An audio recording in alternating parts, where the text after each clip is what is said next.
the right button. Share screen. All right, almost there, almost there. All right, so, oh, there we go. So now let's look for, let's see who this is. Not quite sure if this was Dominica.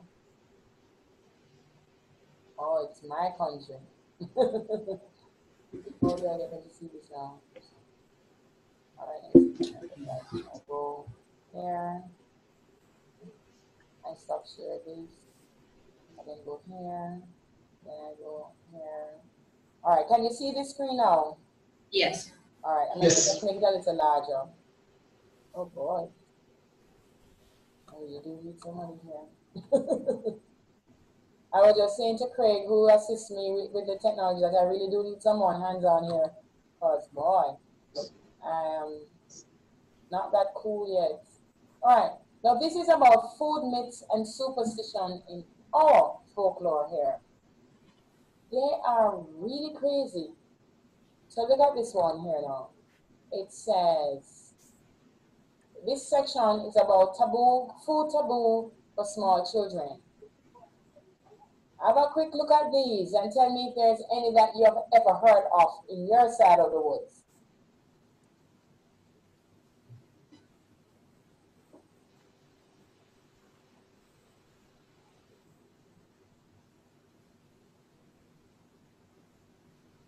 Certain foods are also taboo for pregnant women or lactating women. But what's certain foods, it doesn't really say. Right, right. But yes, that's true. There are certain foods. Yeah, isn't it raw beef? Raw beef, Fish, raw eggs. yeah, fish, it's like sushi. No, you're not supposed to have it's raw stuff, basically. Right. That's the germs and Yeah, all. that's the E. coli. Pathogen. Pregnant women. That's scientifically fact. Children are not to drink from bottles so they won't become drunkards. Oh dear. Yep. Goat's milk will cause a baby's forehead to grow big. My son lived on goat's milk for the longest time. Does he have a big forehead? He has a huge head, but that's an entirely There you different situation. Entirely different. He had fluid on his brain, so he actually does have a oversized skull, but that's nothing to do with the goat's milk. We can't really know. It was Because there's before he only was one. born. There's only one him. If he didn't have the goat's milk, we can't really measure. But he had that before he was born. He was born with a massive head because he had the fluid on his brain, but the goat's milk was significantly after that. There's no studies that show goat's milk will cause babies' forehead bigger. It causes a child to be a thief. I think a lot of Romanian children drank from bottles. That one could be true. Oh, that's what was in it. Let's see. So do you think we're weird over here?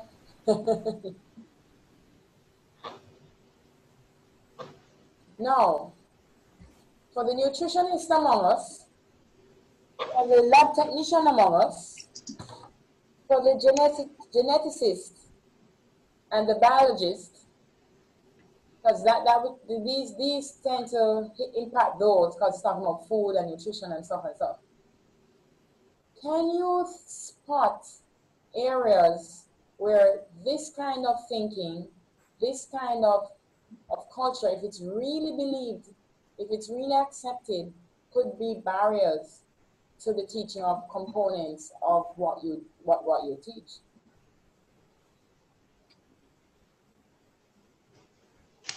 Yes. And so the challenge as a cultural broker is to confront this stuff, is to, I heard Ashley, when she was speaking about this one, goat's milk, she was saying that, you know, if they've never had goat's milk, then you can't really say. In other words, the key thing is to try and test these things. It's to let the students do some of these stuff. I mean, whatever it is that you can do, that they can do. Really, children are not to drink from bottles and they will become drunken? I didn't see that one before. Okay, then. That will be then all the population here. Anyway, never mind. The point is that when we come across things that are culturally way out, and you recognize that students hold on to those things, that regardless of how you say this is a tradition, but the scientific world, we can explain what is happening here, and that is not true, that it's a false premise, etc., etc., etc., then we should look at ways at how we can counter it. In fact, the good thing would be how we can find when science supports those views, because it's not all the times that they are in conflict. For example, I think someone was saying, if you give babies, you don't give a pregnant mother raw food, sushi and stuff. Now there's a legitimate reason, just as Tracy was saying, we don't do that. We're talking about an unborn child. The defense will be very low. They have to depend on the mother's defense system. We don't want to introduce viruses, microorganisms by eating raw food. So there, you get a wonderful opportunity to support the traditional thinking with science. You get what I'm saying? You don't want to constantly be trying to prove them wrong. Right. Make people just shut down. Exactly. So look for opportunities where it's something that is done in the tradition, that science can explain it and support it. Because at a very good point, we don't want them to think, oh boy, so everything in my life, everything that I've ever learned, everything that I've grown up on, it's a big, in fact, I think that point was made in the article. I don't know if you read that little part where this man, he always viewed the aesthetic views of he had an aesthetic appreciation of the ocean and how the sun will, just reflect on the seas. And, you have these ripples and these wonderful lights. Then he went to college and he came back home and he was looking at the same wonderful, beautiful, picturesque beach front. And then he remembered how mathematical formulas could explain the reflection of light, how the light would hit on the water. And he just suddenly felt devastated because this wonderful view that seemed so mystical, that seemed so heaven sent, he realized, oh gosh, it's just a mathematical formula. You get what I'm saying? So he felt that this thing that was so beautiful is now can just be explained away by science. So we want them to be able to embrace science. So the things that we can safely and prove to them that science supports this traditional thinking, we need to also identify those. And the areas where we know, no, it's a myth, then we also need to bring that to their attention. So this last one here is something that happens here in Jamaica a lot. It says superstition speaks to the maintenance of good health. I don't know if you have this one here, but this one is a big thing. My mom believes that. Fish heads give brain. And basically they're saying that if you eat the fish head, you get smart. Wow. Some of the fats in the brain or in the head of the fish may support the hormones that shoot and fire your brain. So maybe. Oh. And then omega-3. Which one of those are? I think omega-3. Yeah, omega-3s. Yeah. Right, are prevalent in fish. Interesting. How their heads though? Well, it's the brains are like fattier. No, Maybe, yes. I don't know what people eat from the fish head. Do they eat the brains or do they just eat the flesh around the head, the skull? I mean, I don't know. They suck out the eyeballs. The eyeballs. My granny used to do that. Jason, they eat everything but the bones, trust me. Wow. Now notice here, look at this last concluding paragraph here. It says there's no scientific evidence to support any of the superstitions mentioned in this article. There is enough evidence to disprove many of them, but the truth is, it's really, I think they wanted to reject these things because, as it says, obeah men, promoted some of this, but there is some scientific truth to some of these, just that this author isn't aware of it. But this was just a way to try and just trigger your own thoughts just to get you kind of thinking about it. What do you think so far? Are you kind of getting a feel of what this topic today was about at the end of it all? Yes. What will you take away from this topic? How will you move on from this class based on what we have done today? You can't assume that your students have the same way of thinking as you do, and that they're going to just accept what you're telling them as truth, that they may have something already that would contradict what you're telling them, and that you need to find a way to make the two sort of come together. Right. And even though that's a statement that we can use from anything that we're teaching, the culture is very strong. We agree. Would you agree with that, Linton? Would you agree with that, Linton? That cultural practice Yes. run really deep. Yes, yeah, very. You know, it's almost as if you can't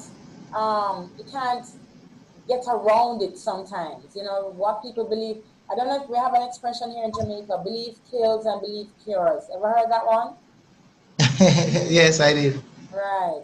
So when we look at our various settings in Dominica, Bermuda, St. Lucia, and here in Jamaica, we have to confront at some point, maybe, how the culture can impact something that we're trying to teach. And our students can find the acceptance or the assimilation or the acculturation easy, depending on their background, or they might really find it totally off, depending on how we hear them reason and how they explain what, you know, the science that they've heard. Now, the lesson plan for next week, that I'm not collecting that. What I'm asking you to do is to look at the rubric that was sent. It said, I think it's entitled Lesson Plan Rubric for Border Crossing Intervention. The headings that we're looking for is a rationale. Why have you chosen that specific topic to do the border crossing? And we have some expectations there. 5, of course, with the maximum mark, but it says a good explanation. So for excellent, it says very good explanation of the cultural cognitive conflict that students may experience in understanding the topic. Evidence can be provided from personal experience as well as from literature. So when you're writing your lesson plan, we expect to see a rationale. Why would you choose, for example, grafting of plants as a topic to do a border crossing intervention? Why would you choose the atomic theory as a topic? What is it that you are aware of in the cultural experiences, background of students that can somehow have an influence on how they, you know, take on the science that you're teaching? So the rationale is just a way, an opening paragraph, so to speak, to say, I'm choosing this intervention because from my experience or from teachers' experience, you know, cornmeal porridge is thought to be an aphrodisiac. When, you know, you're doing your food tests, for example, or your nutrition, and you're trying to prove or support or disprove that particular thing. So the rationale. Instructional planning. Let's look at excellence so that we know exactly what it is that we're expected to produce there. We're talking about the objectives. And the objective, for those who teach, understand what we mean by specific objectives or instructional objectives, that at the end of the lesson, students should be able to accomplish certain things or know certain things. So the instructional objectives, when you write your lesson plan, should be clearly stated and appropriate for the lesson.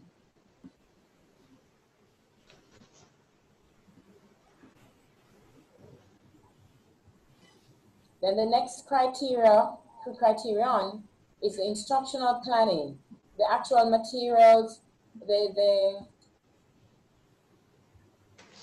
things that you will be using to bring across the lesson. So whether it be handouts, worksheets, real stuff, objects for them to use. Just a list of the things that you need, a PowerPoint presentation, stuff like that. And then the actual 1, 2, 3, 4, so to speak, the methodology, the instructional planning or description of the activities that you will be using specifically to deal with the phenomenon or the thing that you think can bring, you know, cultural dissonance. So the lesson plan includes a complete list of the learning activities addressing the border crossing, students moving from one activity, and how the teacher, what the teacher will be doing, sorry, and what the students will be doing. So it's the engagement process. And then finally, assessment, that's the final criterion for the rubric. And it says that assessment should provide some way of determining the extent to which the students have accomplished the objectives you set out from the beginning.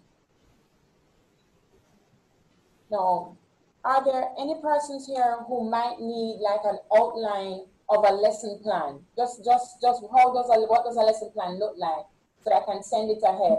All right, fine, thank you. Yes, send it first. Maybe it might be varied from country to country, so we can have an idea. Okay, fine. I wouldn't necessarily dictate lesson plans because I'm really very flexible when it comes to lesson plans. There are just some things that need to be in the lesson plan, if you know what I mean. Okay. All lesson plans would just have to have certain features, but I'm not a dictator to say your lesson plan must look just like this. No, I'm not one of those educators. But some basic things that certainly must be represented. So yes. I'm aware that our Bermudan colleagues are not actively in the classroom now. So I put that out there just to see if I needed to at least send some samples. So I'd send samples to everyone so that, you know, you'll all have an idea. But I know that our Bermudan peers are not actively in the classroom now, so they definitely will need, you know, that kind of support. But just looking from the rubric, do you have any questions? Because this is something that you're going to go away now and do a draft to come and share come next class. And we'll all look at what we're all saying and see how we can help each other to improve on that lesson plan. And then the final lesson plan will be submitted the following week. You'll get instructions on how to do that. But is there any? Makes sense. It's supposed to be with your other stuff, right? It's supposed to be sent to you. Check your mail. Is there? Oh, is there someone who didn't receive this? Let me know. Linda, I think, but we're gonna check to see. Right. Okay. I have a question. Go ahead.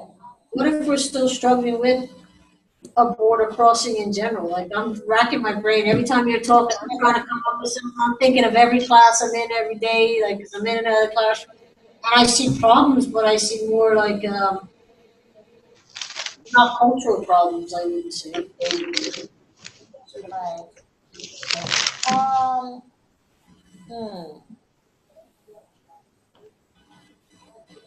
I don't know if it's just because I've only worked in the one school and they're probably all from the similar backgrounds. I mean, most of the students come from wealthy homes, well-educated families that can afford to send their kids there. I mean, I do see a difference with the kids that come in on scholarship and bursaries, but I don't know if that's a cultural thing or. Right. I get your point. Unless you do some kind of undercover survey. Okay. Unless you do some kind of undercover survey. In other words, find out from students, or find a grandmother. I don't know.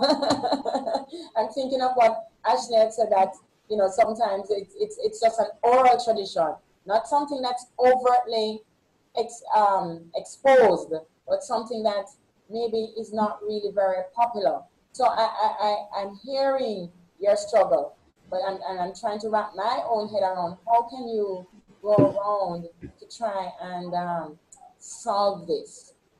So you yourself, you were born in Bermuda? No, but I came here at a very, very young age. I don't know any other food. All right, fine, fine. From your family, any family members, do you hear anything that might be a hint of a cultural practice in your own family, in your own sphere? Not really. I mean, no. Okay, she just shut the door on that one. I am thinking, how about, because you also work in the labs, are they well trained to handle the equipment and how they manipulate things? Do you see anything that might be a habit that is something from their homes that might be possible influence on how they handle themselves in the lab? Uh, there are certain kids that are just, okay, for lack of a better word, naughty. I mean, I find it weird the way their friendships are, but those tend to always be the kids that are on scholarship, or bursaries. Like, to me, smacking your best friend isn't a good idea. I see them doing it all the time. I'm like, stop. Like, sometimes they hit each other quite hard. I'm like, okay. And but is there any practice that might be a dangerous practice in the labs itself? In other words, something that might be, so in other words, you're not teaching, but you're a lab technician. So you might. I'm in the lab all the time. All my equipment's in the actual labs. Come again? All of the equipment that I use is in the lab, so I'm in the labs. Right, right. So I'm just saying now, from your observation, is there any practice, any habits that the students have that might be, how do I put it now, either harmful to the students or something that's a practice that is just a non-lab thing to do? They're not to be doing that in the lab, but they keep doing it because maybe it's something that it's a habit or something. I'm just trying to wrap my head around your particular situation. Like chewing gum, do you find some of your kids chewing gum? Our kids are really well behaved. They don't, like she said about gum, they're not allowed gum in school, and they basically don't do it. They'll come into the lab with their hair not tied up, and you'll tell them to tie their hair up, and they're like, oh yeah, and they're going in their pockets for their elastic bands. I think that's my only experiences with the parent academics. I don't know if that makes a difference. I didn't hear that last part. Because it's so expensive to go to the school that I'm at. Oh. I think the people that are there, I don't know, they're just better behaved, and their parents, they're probably more afraid of their parents than they are of anything that we would do to them. Like, they wouldn't want to go home with bad marks. So they listen. Right. I understand. Okay, well, as I said, you might have to go the route of, because we're not able to narrow something here now, and the class time is going, so you might have to be an undercover agent for the next couple of days, just trying to find out what students' views are on science, Maybe there being other smart kids really managing what's going on. I don't know, maybe they're all smooth border crossers, who knows, but try and scout out, now that you have the information, be more aware. Sometimes our eyes can be closed to something because we never knew about it before. But now being aware, maybe as you return to the class tomorrow, early next week, you can, maybe spot something. So don't worry about it. We'll try and work something out for you. All right? If that doesn't work. Okay, man? Yep. All right. Anybody else have any queries about the rubric? The way forward? What are they going to do? Samuel? Yeah, it's okay with me. Alright.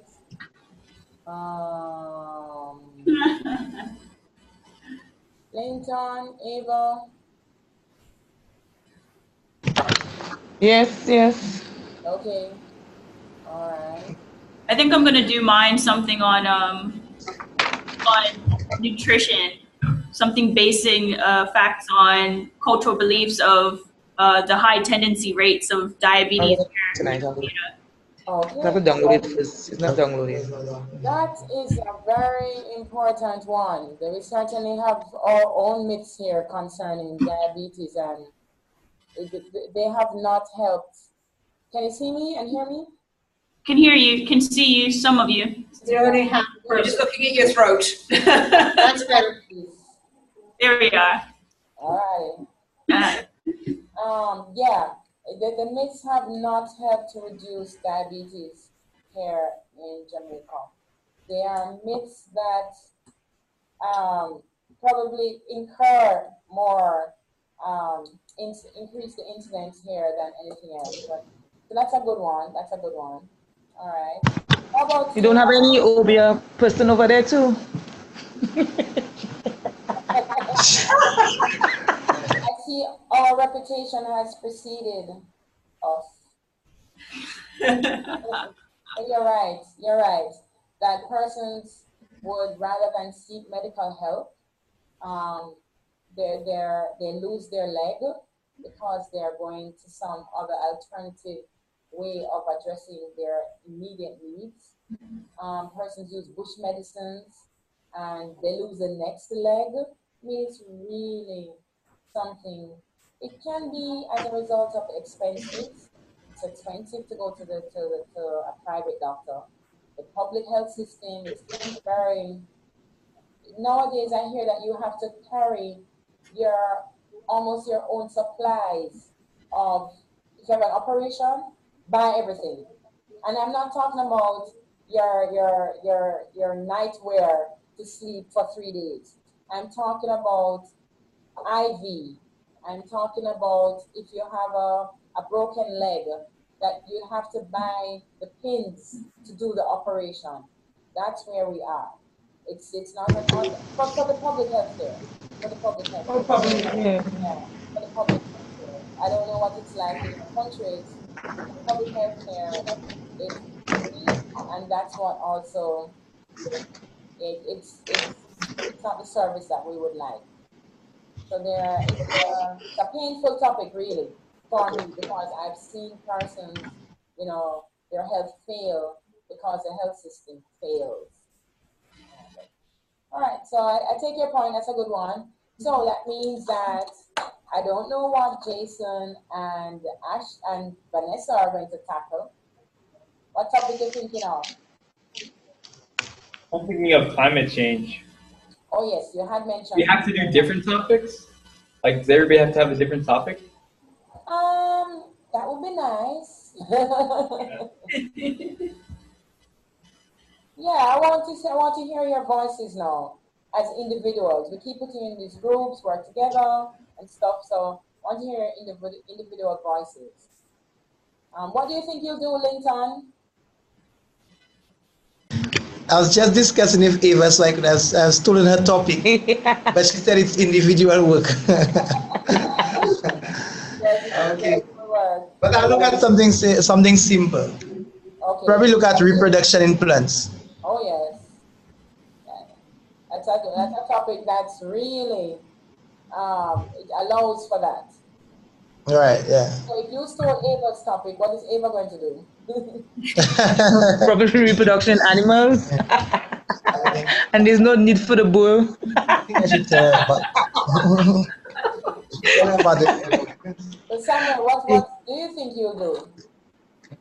I'm thinking about it, but because most time is when students come to my class is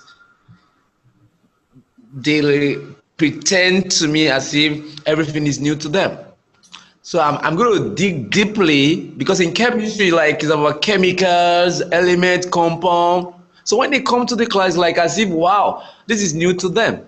So I've not really, maybe I have to think about it to see what border crossing that has been affecting them psychologically that they're not talking about. So I think I have to dig deep because most of the time what I teach them is about elements and compound in chemistry, and in physics is mostly about laws. Right. So like it's always new to them, or law of gravity. Right. So it's like I'm going to think about it to see what I can dig out from their cultural experience in my class, which I have to dig deep to find out one. How do they respond to the topic of acids and bases from your past experience?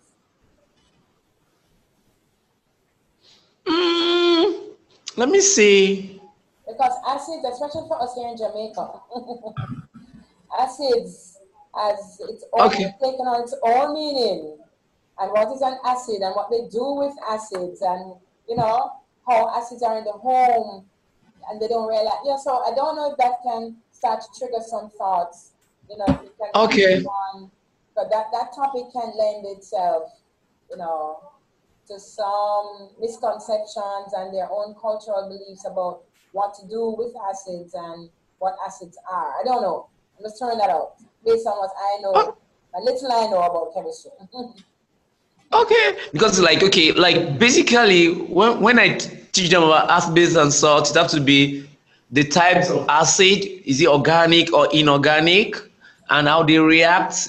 Are they strong or weak acid? So most of my objective based on CSEC, I think the cultural experience, they don't talk much about it. Right. I know. So the question though is that as you're teaching that, do students think of something else as what acids are as you teach, you know, the inorganic, organic types of acids? I'm just wondering, in their previous knowledge, what is their view of what an acid is and what an acid does? Because here in Jamaica, we get lots of questions when that topic is you know, and as I said, because we have our own idea of what we do with acids here. I won't put them over on the air. I'll just keep that one. I hide that skeleton. Okay. I think what comes to my mind is most of them, they use vinegar at home. Right. So like when they come to the class and I tell them that's an organic acid and it's ethanoic acid, like, wow, you serious about that? Because they use that in cooking. So when I tell them, okay, fine, it's a weak acid, it's organic acid, right, so that they're surprised about that. Right. Well, let's see what you might have to become an undercover agent as well. Exactly. Yes. Like Tracy, you might have to be an undercover agent to see what are some of the cultural. Working on that now. Sorry? I'm working on that right now. You're working on that right now. All right. You're getting in touch with Grandma? You said you're working on that right now, so I was asking if you're getting in touch with Grandma. No, I've got a sentence that I'm going to ask a bunch of the students. Okay. Because again, what are we looking at? Or the course that we're doing. Sorry, let me readjust myself. The course that we're doing is the sociology of science teaching. We're looking at the interactions between students or among students, interactions between us and the students, interaction between students and their environment, and how these interactions, as much as it shouldn't really be a big deal, but how those interactions influence the teaching and learning of science. So I notice that Tracy sometimes will make mention of the backgrounds from which the students come. No, that's important. Students come from different backgrounds. They can be based on ethnicity. It can be based on the socioeconomic status that they have. It can be based on, you know, the haves, the have-nots, or the exposed, the not exposed.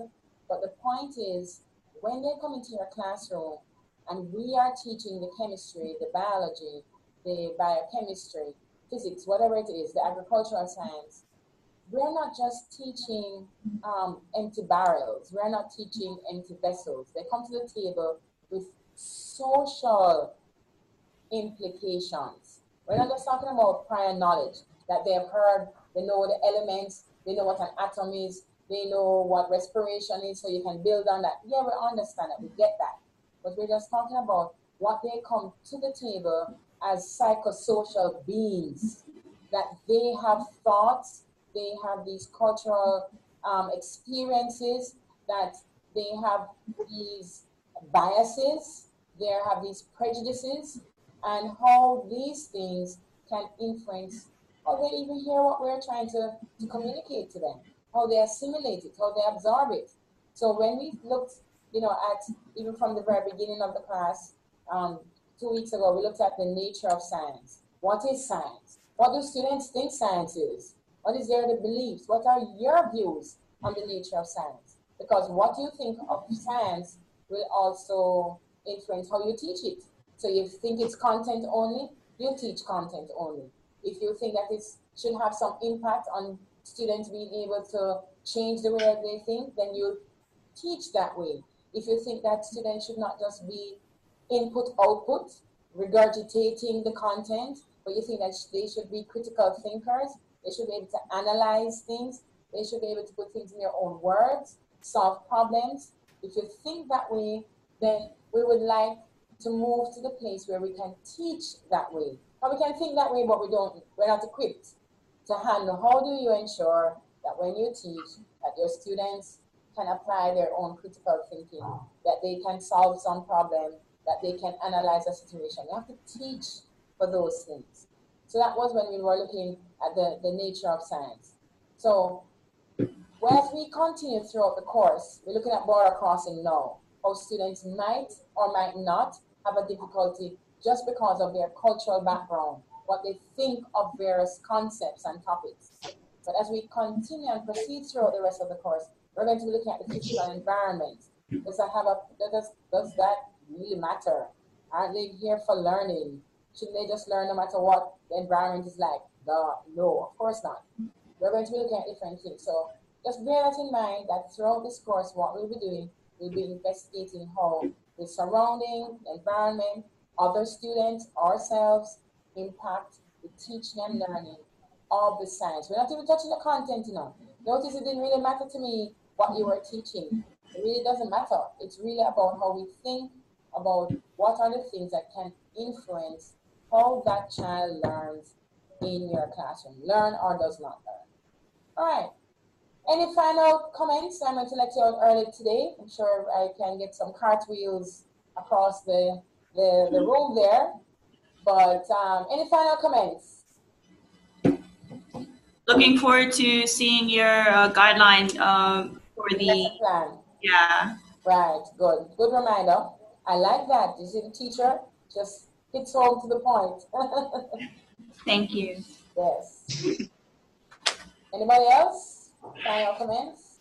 Oh, and I'll send the PowerPoint as well, and I'll probably give you some further modification. So if Miss Mills does send it, I'll still send a revision. I think from now on, I'll probably do it after. Because at the end of a class, I can see gaps, and I want to make sure that you get the complete picture at the end of it all. All right, well, Samuel can tell Kamisha that her voice was missed. Okay. All right. Thank you very much once again. I really appreciate your coming out. It's not an easy thing to be participating in classes at this time of the day, so to speak, especially after a long day at work. So I really appreciate it. And God willing, see you safely next week. Thank you. Thank you. Okay, bye. Good night. Bye. Yeah. Once you send you the email, just at least